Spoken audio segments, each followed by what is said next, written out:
at this. Pure footballing ecstasy. The roar of the crowd, the knee slides, the flashing cameras. It's what every kid dreams of when they first kick a ball in the backyard. You want to be the guy on the poster. You want to be the guy who puts the ball in the net and makes 60,000 grown men cry tears of joy. But you? Oh no. You didn't choose glory. You chose suffering. You chose to be the engine room's janitor. You chose to be the designated scapegoat. You chose to be a defensive midfielder. Welcome to the most paradoxical position in modern football, a role where your transfer value is now roughly the GDP of a small island nation, yet your actual job description is stand there and get kicked so the guys with better haircuts can score. It is the position of the unsung hero, the tactical genius, and the guy who gets a yellow card in the 8th minute because the left back was out of position again. Today, we are diving deep into the ankle-biting, lung-busting, thankless existence of the number 6. Why are they worth £100 million? Why does your team fall apart the second they get injured? And why, despite being the most important player on the pitch, does nobody actually want to buy your jersey? Buckle up, we're going in two-footed. On. The janitor with a Gucci belt. Let's start with the basics of your existence. If football were a corporate office, the striker is the CEO who shows up at 11 AM, signs one document and gets a multi-million-dollar bonus. The winger is the marketing VP who spends the whole day on TikTok. The defensive midfielder? Your IT support combined with the overnight cleaning crew. Nobody notices you when the Wi-Fi works. Nobody notices that the floors are clean. But the second the server crashes or someone spills coffee in the lobby, suddenly it's a crisis and everyone is screaming your name. Being a defensive midfielder means accepting that your best games are the ones where you are virtually invisible. If you do your job perfectly, cutting passing lanes, retaining possession, screening the back four, the game looks boring. You have successfully strangled the excitement out of the match. Congratulations, you have bored the audience into submission. That is your victory condition. But here is the misery. The modern game demands that you can't just be a destroyer anymore. Gone are the days of the Roy Keanes and Gennaro Gattusos, men who were essentially angry bouncers in studded boots. Now, thanks to the tactical evolution of Pep Guardiola and the ghost of Johan Cruyff, you have to be a destroyer and a creator. You need the aggression of an MMA fighter and the delicate touch of a neurosurgeon. You have to win the ball back from a sprinting 6 feet 3 inches athlete and then immediately play a laser-guided 40-yard pass to break the lines. If you just tackle, you're a dinosaur. If you just pass, you're a liability. You have to be everything, everywhere, all at once. And what do you get for this superhuman effort? You get to watch the striker tap in the goal you started 18 passes ago, while the commentator screams about his positioning. You are the roadie setting up the stage so the lead singer can stage dive. And let's be honest, nobody goes home humming the bass line. 2. The £100 million plumber. Let's talk about money, because this is where the nausea really sets in. In the last few years, the transfer market for defensive midfielders has exploded into the realm of the absurd. We have entered the era of the 9-figure number 6. Moises Caicedo, £115 million. Declan Rice, £105 million. Enzo Fernandez, £106 million. These are astronomical numbers. These are buy a new stadium numbers. And here is why this sucks for you, the player, and you, the fan. The expectation to reality ratio is completely broken. When a team spends £100 million on a striker, fans expect 30 goals. It's a tangible metric. Ball goes in hole, fan happy. Simple monkey brain activation. But when a team spends £115 million on a defensive midfielder, fans don't know what to expect, but they know they want magic. But you can't produce magic. You produce stability. And stability is not sexy. Stability does not make for a viral YouTube compilation set to techno music. Take Moises Caicedo at Chelsea. The poor guy arrived at Stamford Bridge with a price tag heavier than the tectonic plates, and every time he misplaced a 5-yard pass, Twitter, or X, whatever we're calling the hellscape today, treated it like a war crime. Where is the impact? They screamed. Why isn't he scoring? Because that's not his job, you absolute walnuts. You paid premium prices for a luxury plumbing system, and now you're mad that it doesn't make toast. The pressure on the modern high-priced DM is suffocating. You're expected to fix years of structural incompetence by yourself. Look at Casemiro at Manchester United. He came in, fixed the leaks for one season, and was hailed as a god.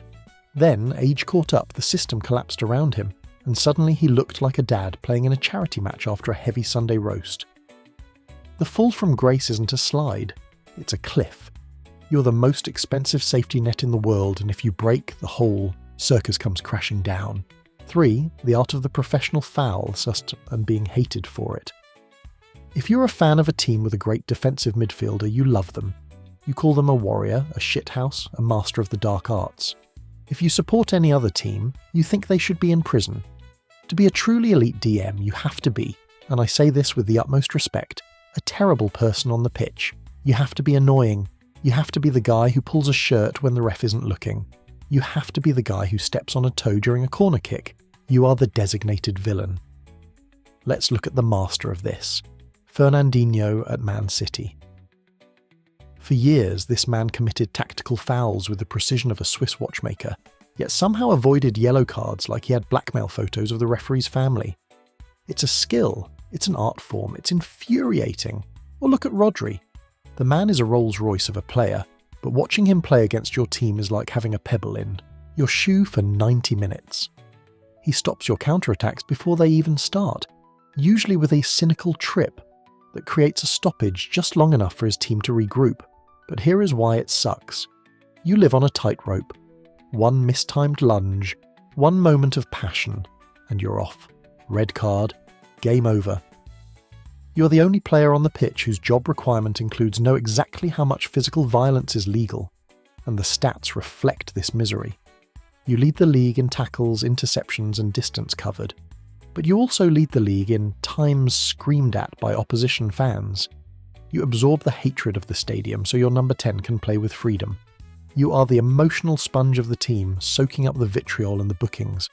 So when you see a defensive midfielder pointing, shouting, and chopping down a winger in the 89th minute to preserve a 1-0 lead, don't boo him. Pity him. He's just doing the dirty work because no one else has the guts to do it. 4. Solitary confinement in the centre circle. Imagine being dropped into the middle of a gladiator arena. You're armed with a pool noodle. Everyone else has a trident. Also, your own teammates are standing 40 yards away screaming at you to fix it. Welcome to the life of the single pivot. In the tactical evolution of modern football, managers have decided that playing with 2 defensive midfielders is for cowards. Why have 2 guys protecting the defence when you can have one poor soul stranded on an island, while the rest of the team goes on a lovely holiday to the opposition's penalty box? Being a lone number 6 is, statistically speaking, the most stressful job in sports. You are constantly outnumbered.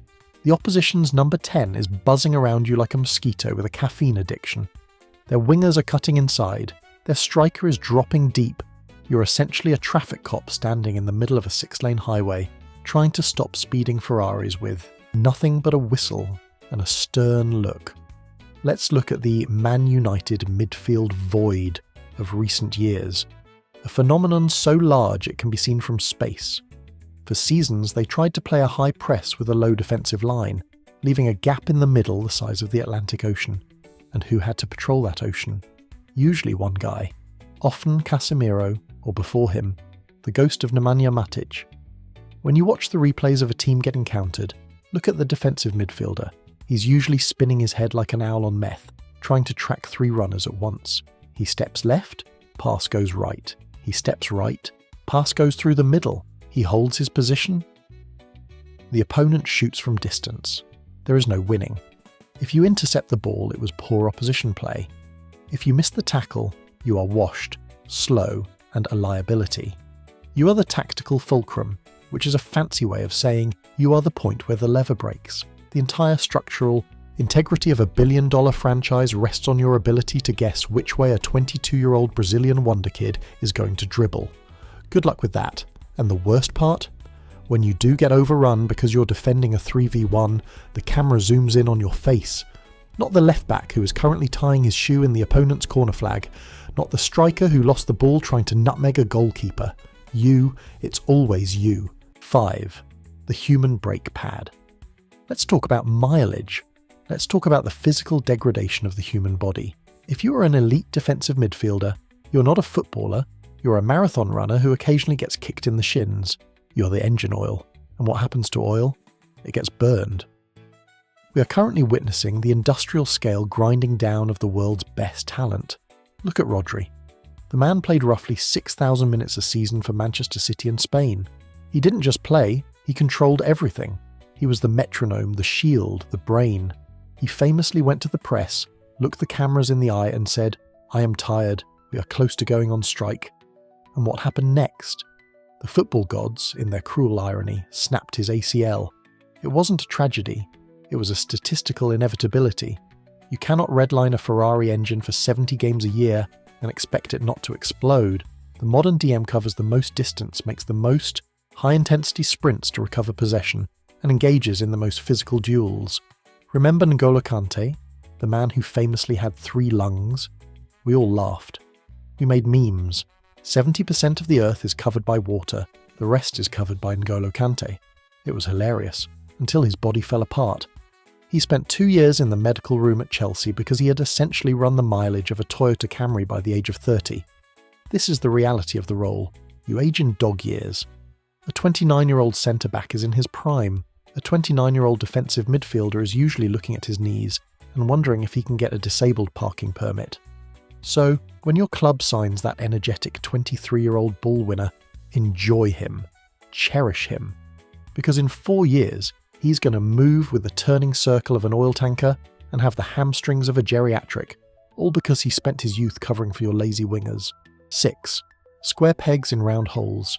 Here is a scenario every fan knows. Your team needs a defensive midfielder. Everyone knows it. The fans are screaming it. The stats show it. The goals you concede scream it. So, what does your club do? They buy a number 8, a box-to-box creative player, and the manager says, "I think he can do a job there." No, he can't. This is the Mac Allister at Liverpool experiment, or the Jorginho's a defensive monster delusion, or whatever the hell Bayern Munich has been doing with Joshua Kimmich for the last 5 years. The defensive midfield role requires a very specific, boring set of skills that creative players hate. It requires rest defense, the ability to think about what happens if we lose the ball while we still have the ball. It requires paranoia. You have to be a pessimist. Creative midfielders are optimists. They look at the ball and see a goal. Defensive midfielders look at the ball and see a potential counter-attack that will get them yelled at. You cannot teach a creative optimist to be a paranoid pessimist overnight. When you force a ball-playing number 8 into the number 6 role, you get chaos. They wander forward. They get caught in possession. They don't smell the danger.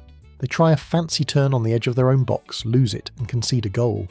And then the fan base turns on them. He's lazy. He's out of position. No, he's a creative artist you forced to work in accounting. It's not his fault he doesn't know how to file the tax returns, or in this case, track the runner. The transfer market is littered with these failures. Clubs refuse to buy specialists because specialists aren't versatile. They want a Swiss Army knife. But sometimes you don't need a corkscrew and a nail file. You just need a really big hammer. And when you try to hammer a nail with a corkscrew, you end up with a hole in the wall and a very expensive mistake. 7. Lies, damned lies, and pass completion percentages. Let's have a chat about statistics, shall we? Football analytics have revolutionised the game. We have expected goals, progressive carries, and shot-creating actions. But for a defensive midfielder, statistics are not just misleading. They're a calculated lie designed to gaslight you into thinking a mediocre player is actually Xabi Alonso. The most fraudulent stat in football history is pass completion percentage. You see this tweet every weekend. Masterclass from generic midfielder, 98% pass accuracy, 65 out of 67 passes completed, controller. Then you watch the game and you realise those 65 passes were all 2-yard lateral taps to the centre back, who was standing right next to him. He didn't move the ball forward, he didn't break a line, he didn't take a risk, he just played hot potato because he was terrified of losing possession. In the corporate world, this is called looking busy. In football, it's called recycling possession. And managers love it. They wave their arms and applaud the control. Meanwhile, the fans are in the stands tearing their hair out because the team has had 80% possession and 0 shots on target. On the flip side, you have the defensive metrics, tackles won. Here is a secret. If your defensive midfielder is making 10 tackles a game, your team is broken. Paolo Maldini, the coolest man to ever walk the earth, famously said, If I have to make a tackle, then I have already made a mistake. A tackle is a desperation move. It means you are out of position, or the system failed, and now you have to slide across the grass like a penguin to fix it. But we, the monkey-brained fans, love a tackle. We cheer the slide. We don't cheer the guy who stood in the correct passing lane so the ball never got there in the first place. That guy is invisible. That guy gets a 6 out of 10 rating in the newspaper. So you're trapped in a statistical nightmare. Play safe. The fans call you a sideways pass merchant and boring. Try to be aggressive and miss a tackle. The stats call you a liability. You're judged by metrics that don't measure your actual job, which is essentially vibes management and disaster prevention. 8. The Unlock My Potential Ponzi scheme. This might be the most toxic aspect of being a modern number 6. You are not just a player. You are a support animal for the expensive, lazy genius playing in front of you. How many times have we heard this narrative? We need to sign a world-class defensive midfielder to unlock star player. For 5 years, Manchester United fans screamed that they needed a DM to unlock Paul Pogba. They convinced themselves that Pogba was actually the best player in the world, but he was being held back because he had to do mundane things like track back or defend. If they just bought a dedicated janitor to clean up his mess, he would surely turn into Prime Zidane. Spoiler alert, it never works. If you're a DM, your existence is defined by the flaws of others. You are the designated babysitter. You're signed to run for the guy who refuses to run. You're signed to tackle for the guy who thinks tackling is beneath him. Look at Chelsea's midfield. They spent over £200 million on Enzo Fernandez and Moises Caicedo. The theory? Caicedo does the dirty work so Enzo can be a maestro. The reality? Caicedo is overwhelmed because the entire team structure is a chaotic experiment, and Enzo is often bypassed because the Premier League is played at 100 miles per hour, not at the tempo of a River Plate training session. When the team wins, the creative player gets the credit. Oh, look how free he played today. When the team loses, you get the blame. Why didn't the DM protect the back four? Maybe because the £80 million creative midfielder was jogging back like he was window shopping? You are the insurance policy for the club's bad financial decisions. They buy a luxury sports car, the number 10, that breaks down if it hits a pothole. You are the shocks and suspension. If the ride is bumpy, nobody blames the engine. They blame the suspension. You are the unlocker, but the only thing you're unlocking is a lifetime of covering for someone else's laziness. 9. The terror of the press bait. Let's put you on the pitch for a second.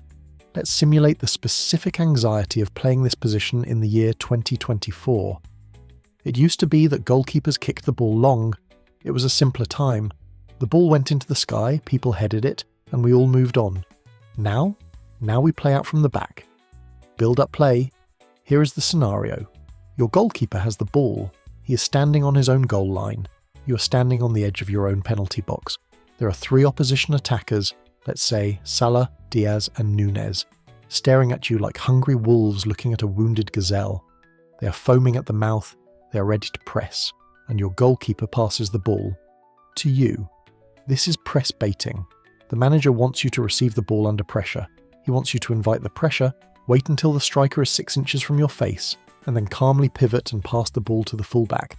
It is psychotic. It is a strategy designed by people who don't have to actually do it. If you succeed, the team breaks the press and attacks. Great. You get a polite applause. If you fail, if your touch is slightly heavy, if you slip, goal, immediate goal, and not just a goal, a viral blooper. You will be on generational slander Twitter accounts within 45 seconds. The clip of you losing the ball on the edge of your own box will be replayed in your nightmares forever. Think of Fred at Manchester United, or Oriol Romeu at Barcelona. We have all seen that look of panic in a DM's eyes when they receive the ball facing their own goal, and they can feel the hot breath of an attacker on their neck. It is the football equivalent of defusing a bomb while someone throws bees at you. And why do you do it? Because the manager says it's philosophically correct. So you stand there, the sacrificial lamb, waiting for the pass that might end your career, all for the sake of building from the back. 10. The slow-motion assassination courtesy of VAR. If you're a defensive midfielder over the age of 30, you remember a time when you could tackle. You remember the orange card tackles, the ones that were a bit naughty, a bit high, but the ref would just give you a stern talking to and say, "Calm down, son." Those days are dead. They were murdered by VAR Being a ball winner in the age of video assistant referees is like trying to be a ninja in a room full of motion detectors. You cannot hide, you cannot get away with the dark arts. Every single interaction you have with an opponent is filmed in 4K, zoomed in, and replayed at 10% speed on a giant screen for the entire world to judge. Here is the problem. Everything looks like attempted murder in slow motion. You can make a perfectly legitimate tackle, win the ball clean, and the momentum naturally carries your foot forward. In real time, great challenge. Play on. In slow motion, it looks like you have made a premeditated decision to amputate the opponent's leg. The freeze frame shows your studs touching his ankle. The crowd gasps. The referee runs over to the monitor like he's about to watch the season finale of a crime drama. You stand there, hands on hips, knowing your fate is sealed. Red card. 3-match ban. Disgusting challenge, says the commentator who never tackled anyone in his life. This has fundamentally changed the psychology of the position. You are terrified to engage. You have to tackle with your hands behind your back and your feet wrapped in cotton wool. You see DMs now escorting players rather than tackling them, just running alongside them like a polite security guard, hoping they miss the shot. And the fans hate that too. Why didn't he put a foot in? Because if he puts a foot in, he's sent off and you lose 3-0. It is a damned if you do, damned if you don't existence. You're forced to play a contact sport where contact is increasingly criminalised, yet you are the only player whose job description is literally contact. 11. The Ghost of Patrick Vieira complex. Every fan base suffers from this delusion. It is a sickness. It is the belief that somewhere, out there in the transfer market, there exists a player who is 1. 6 feet 4 inches tall and strong as an ox. 2. Fast enough to catch Kylian Mbappe. 3. Technical enough to pass like Andrea Pirlo. 4. Aggressive enough to intimate the opposition. 5. Available for £40 million. This is the Patrick Vieira/Roy Keane nostalgia filter. Fans look at their current defensive midfielder, who is probably a perfectly competent specialised player, and scream, "He's too small," or "He doesn't drive forward enough." They are chasing a ghost. They are chasing a memory of a player who played a different sport in a different era. If Roy Keane played today, he would be suspended for 30 games a season. If Patrick Vieira played today, he wouldn't be allowed to rampage box to box because the manager would scream at him to hold his position in the half space. But the comparison kills the modern player. Look at Arsenal's midfield post Vieira. For a decade, every single DM they signed was roasted because he wasn't Vieira. Alex Song? Not Vieira. Denilson? Definitely not Vieira. Coquelin? Funny, but not Vieira. It creates an impossible standard. You sign a specialised anchorman, he can't carry the ball. You sign a ball carrier, he's defensively suspect. You sign Declan Rice, he costs too much. You're constantly being compared to a mythological composite of the greatest players in history. It's like breaking up with your girlfriend because she isn't a combination of Margot Robbie, Marie Curie, and a Michelin star chef. It's not realistic, and it's making everyone miserable. 12. The Calvin Phillips existence. The backup's curse. There is a fate worse than being the starting defensive midfielder who gets criticised. It is being the backup defensive midfielder to a player who never gets injured. This is the Calvin Phillips at Man City syndrome. You're signed for a lot of money, you're an England international, you're a good player, but the guy ahead of you is Rodri. Rodri is a machine. Rodri plays every minute of every game, including the Carabao Cup third round against a team of semi-pro plumbers. So you sit, and you sit, and you sit. You lose your rhythm, you lose your confidence, your match fitness evaporates. You gain a little weight because, frankly, what else is there to do on the bench but eat energy gels? Then, inevitably, in the 85th minute of a game, your team is winning 4-0. The manager puts you on. Go on, lad, impress me. You haven't touched a football in a competitive match for 3 weeks. You run onto the pitch, your legs feel like jelly, you misplace one pass, and the entire stadium groans. He's useless. What a waste of money. It is a self-fulfilling prophecy of failure. To be a good DM, you need rhythm. You need to understand the spacing, the speed of the game. You cannot just turn it on like a light switch, but the backup DM is treated like a spare tyre. You're kept in the trunk, ignored and neglected. Then, when the car gets a flat on the highway in the pouring rain, you are pulled out and expected to perform perfectly. And when you're a bit flat, pun intended, everyone kicks you. Being the deputy to a world-class number 6 is not a career. It is a paid vacation to a place where everyone hates you. You win trophies you didn't play for. You get medals you feel guilty wearing. You become a meme. And eventually you leave on loan to West Ham just to feel the grass again, only to realise you've forgotten how to run. 13. The designated adult curse, heavy as the armband. There is a cruel unwritten rule in football. The coolest players don't get to be captain anymore. Managers don't want the moody striker or the mercurial winger wearing the armband. They want the sensible guy. They want the guy who tucks his shirt in. They want the defensive midfielder. Congratulations. In addition to running 13 kilometres, covering for the fullbacks, and getting kicked by the opposition, you are now also the team's HR department. Being the captain as a DM is a trap. When the team wins, the camera goes to the goal scorer. When the team loses 4-0 at Crystal Palace on a rainy Monday night, the camera goes to you. You are the one who has to stand in front of the Sky Sports cameras soaking wet and explain why your teammates played like they had just met in the parking lot 5 minutes ago. Yeah, obviously not good enough. We go again. You have to recite the script. You have to take the bullets. Meanwhile, the winger who missed 3 sitters and didn't track back once is already on the team bus posting an Instagram story with the caption, "Tough game, God's plan." You are also the ref whisperer. Your job is to listen to the referee explain why he just made the worst decision in human history, and you have to nod politely. If you scream, yellow card. If you walk away, disrespect. You have to stand there and absorb the incompetence with a stoic face, like a parent listening to a toddler explain why they drew on the wall with permanent marker. Look at Jordan Henderson at Liverpool or Bruno Fernandes when he drops deep and moans. The mental load is exhausting. You are the on-pitch manager, but without the power to actually sub people off. You just have to scream at them, watch them ignore you, and then apologise to the fans at the final whistle. 14.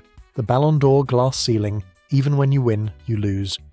Let's address the elephant in the room, the Ballon d'Or, the shiny golden ball that says you are the best football player on earth. For decades, this award was essentially a who scored the most goals at competition. Defensive midfielders were not even invited to the gala. They were the guys parking the cars for Messi and Ronaldo. But then, 2024 happened. Rodri won. Now, you might think, finally, justice for the position. The curse is broken. Wrong. What actually happened? The entire football world went into a meltdown. Real Madrid boycotted the ceremony. Vinicius Jr. fans declared it the biggest robbery in history. The narrative wasn't, wow, Rodri had a perfect season controlling the tempo of the best team in the world. The narrative was, how dare they give it to the boring guy instead of the guy who does step-overs? This is the ultimate insult. Even when you climb the mountain, even when you reach the absolute pinnacle of the sport, play thousands of minutes, win the Euros, win the league, and literally don't lose a football match for a year. People still think you are a diversity hire for the tactical nerds. It proved that the average fan does not value what you do. They value highlights. They value vibes. Rodri winning the Ballon d'Or was the defensive midfielder's Oscar for Best Picture, but the audience just wanted to watch a Marvel movie with lots of explosions. So, if you are an aspiring number 6 dreaming of individual glory, stop. Even if you win it, half the world will hate you for it. Just take your paycheck and go home. 15. The final destination, the centre-back graveyard. Finally, let's talk about your endgame. What happens when the legs go? What happens when you can no longer turn fast enough to track the 19-year-old wonder kids? Do you get a dignified retirement? No. You get moved to centre-back. This is the final humiliation, the Mascherano transition. The manager looks at you and says, well, you can pass, and you're slow, so just stand further back. Suddenly you are a 5'9" defender trying to win headers against Erling Haaland. You are exposed. You're playing a position that requires height and brute strength, armed only with your reading of the game. It works for a while. You look like a ball-playing defender, but eventually the cross comes in, the big striker climbs on your shoulders like you're a stepladder and heads it in. And the pundits say, well, he's not a natural defender, is he? No, he's a midfielder you put out to pasture. It is the slow fade. You retreat further and further down the pitch until you're practically standing on the goalkeeper's toes, screaming instructions, trying to delay the inevitable moment where you have to hang up your boots and become a pundit who complains about how the game has gone soft. 16. Final whistle. The unsung masochists. So, why do we do it? Why does anyone choose this life? Why be the defensive midfielder? Because despite the misery, despite the lack of glory, despite the slander and the shin splints, you are the truth. In a game obsessed with flair, haircuts and viral dances, you are the reality check. You are the concrete foundation that allows the castle to stand. Without you, the Galacticos are just a group of individuals running around like headless chickens. Without you, the 4-3-3 becomes a 0-0-10 disaster. You're the designated driver at the party. You don't have the most fun.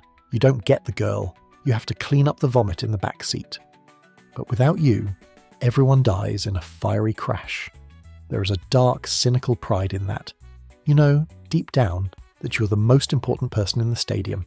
You control the chaos. You decide who plays and who doesn't. You are the gatekeeper. Sure, the striker gets the glory. The winger gets the sponsorship deals. But you get the nod. That subtle, silent nod from the centre-backs who know you saved their lives 5 times today. That firm handshake from the manager who knows his job security rests entirely on your hamstrings. It's a thankless job. It's a painful job. It's a job for psychopaths who enjoy physical contact and statistical anonymity. But somebody has to do it. And God help the team that thinks they can live without one. So here's to the defensive midfielders, the destroyers, the water carriers, the lighthouses in the storm. We salute you. We won't buy your shirt, and we will definitely scream at you when you pass backward, but we salute you. Now, if you'll excuse me, I need to go watch a compilation of Rodri passing the ball 5 yards sideways for 10 minutes. It's therapeutic. So, yeah, being the engine of the team means you're the first part to get replaced when the car breaks down. But hey, at least you get a front row seat to the disaster. Like, subscribe and stop shouting shoot when your DM is 40 yards out. He's not going to score.